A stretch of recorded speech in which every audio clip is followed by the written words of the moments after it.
Welcome back to BobSMP. That was quite the time lapse, the longest I've ever done.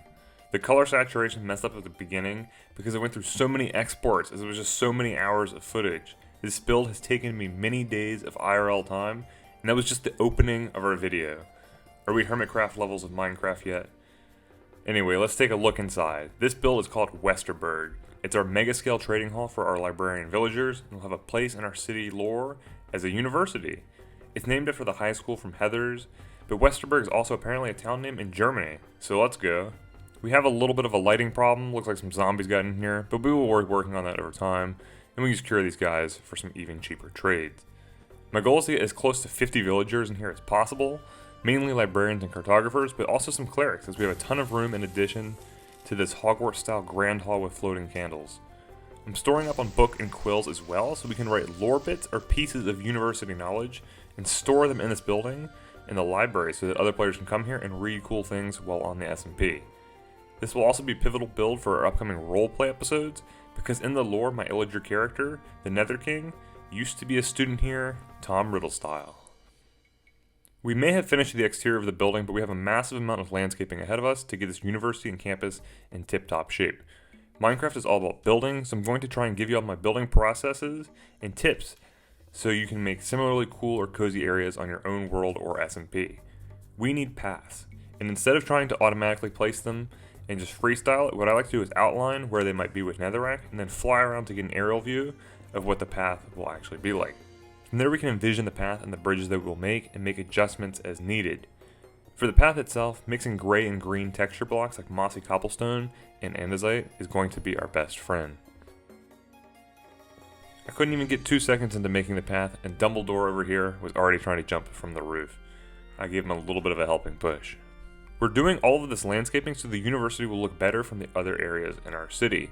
The process is subject to a lot of change, and the naturally generated hill was just a little bit too tall and obstructing of the building, so I decided to flatten it down by 2 blocks. Increasing visibility is something that we definitely want. We will also be obstructing the view later on when we add in trees.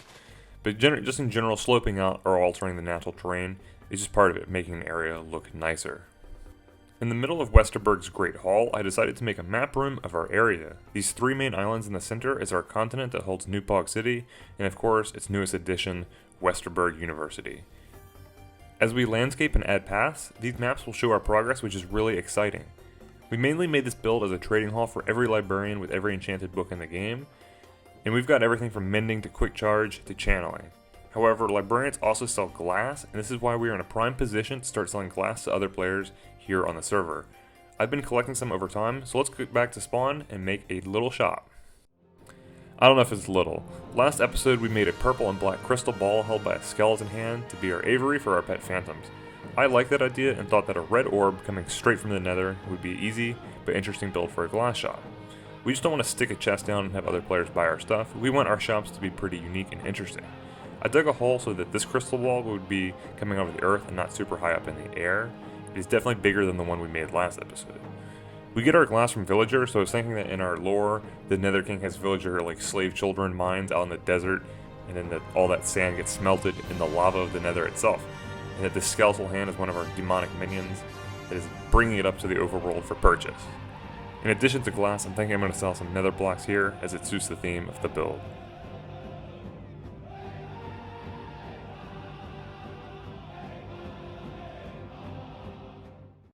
The glass is going to be cheap at 3 stacks for 1 diamond because I have so many librarian villagers now, and I can just get a bunch of it. Pigeon in here is building a mega base scale cathedral for his axolotl religion, and I've seen the plans for it, and I know he needs a lot of glass, so he'll definitely be a consumer. I needed to get the nether blocks stocked up that I mentioned, but they will probably go decently as well over time. I'm still streaming the SMP pretty often, so check out my Twitch in the description if you want to catch more of the server, and if you're not subscribed here on the YouTube channel, you totally should, or I'll send you to the villager child sand mines out in that desert that I mentioned. Now here's some shenanigans that happen on stream. PvP time, bitch. Again? Get over here. Oh, that's bitch. Oh, no. Shouldn't we be fighting him if we're both on the nether side and he's an axolotl True. lover? Like, our... It's a free-for-all. We aren't on the same team. No, but this is how we train. This is why you know we're evil, because we don't care about killing each other. true.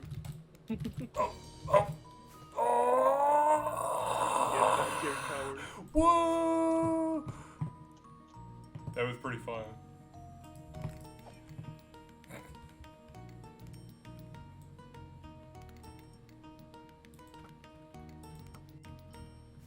Go.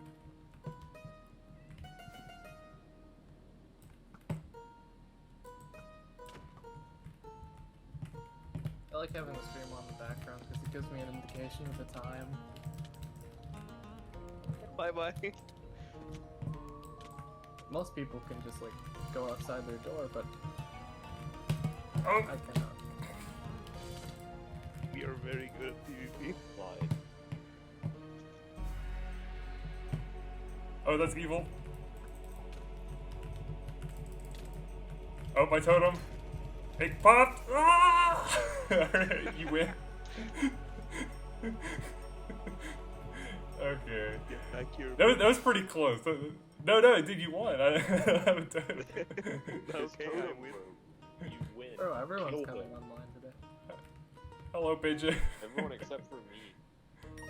Yeah, you fucking stick Woohoo! Yeah, you loser. For decorating the interior of the university, I want banners. I want a Westerberg banner itself, and I want lots of unique banners to put in the student dorm rooms like mirrors or posters of things they like. So this time we get an automatic wool farm for ourselves. This new task meant going to a random area and finding us some friends, and then even more friends, and then bringing these new friends across another roof past our archpriest friend, who is still homeless until we get him into his library next week. In my newfound banner creation spree and addiction, I wanted to get every banner pattern, which includes the creeper head pattern, which is only available from exploding a creeper with a charged creeper. I have a channeling trident thanks to our librarian trading hall now, but waiting for thunder in Minecraft sucks. It takes many hours of real time and is random, and I think it resets when you sleep in game. And thunder is different from a normal rainstorm, as I unfortunately found out. Not sleeping to increase rain odds meant phantoms, which meant I was abused and assaulted as I worked on my auto wool farms inside the second skyscraper that we constructed last episode, mainly because it still doesn't have a roof, but I haven't added a roof because I'm thinking a glass roof might be good for it. I'm just trying to wait till what it looks like on the inside first. I still think auto carrot farms would be great at the very top of this Tower of Lies. We're calling it the Tower of Lies because Evil, another player on the server, thought that there would be an interior the other day, but when he came inside the tower, it was nothing but empty lies. No more lies now. We're putting the sheep in here of every color over time to fuel our banner addiction. And as I was showcasing them, it started to rain, and I hope it meant thunder. I was going to test my trident on an iron golem, but it was too close to a wood roof for comfort, so I looked around in exciting panic, and with the hand of Billy, the trident of our good overlord, I smote a wildcat on spot. The combination of charged creepers, baby zombies, and phantoms was a little bit too much, and I perished epically in that first thunderstorm. No creeper head for the pattern, unfortunately, but I did secure a skeleton skull as well as some zombie heads, which will be great for decoration. This was my first time going for mob heads in vanilla survival, and it was definitely worth the challenge and the wait. Back to the university landscaping, custom trees are probably the best way to make an area look good because unlike a sapling tree, each one is handmade, which means you know they took time and effort and care, and you can always get more details out of them.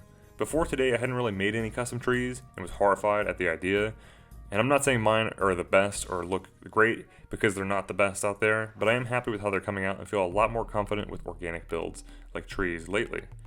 I don't have the best tips for trees as I'm still learning how to make them myself, but I found that sloping them upwards and getting less thick as you go creates a feeling that isn't there with the naturally generated trees, as they are usually all just one wide.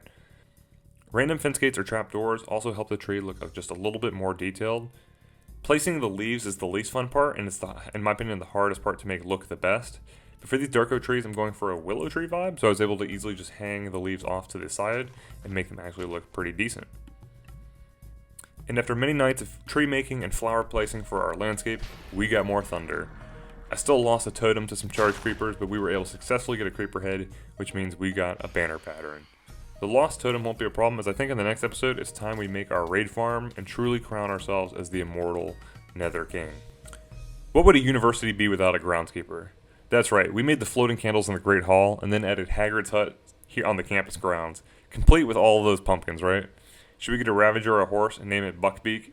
I don't know. Westerberg has too much Harry Potter influence right now, but I think the area looks great. I seduced a witch as well, put her over here to be our potions professor. We're going to absolutely fill this place between videos and over the next few weeks. We've got 18 librarians at the moment, not a lot, but it's a good amount. And we got 4 clerics on standby with plenty of room in the Great Hall, upstairs in the dorms. And we're also carving out a basement for even more villagers. We have a planned common room for students, a sparring room, for maybe some PvP, and then a potion dungeon. Definitely going putting the clerics in there. I want Westerberg to be an extremely complete, well-detailed area that we can stuff with lore and just have a very cozy and fun place on the server. That's all for this week, though. I love your face if you made it to the end. I'll see you all next time.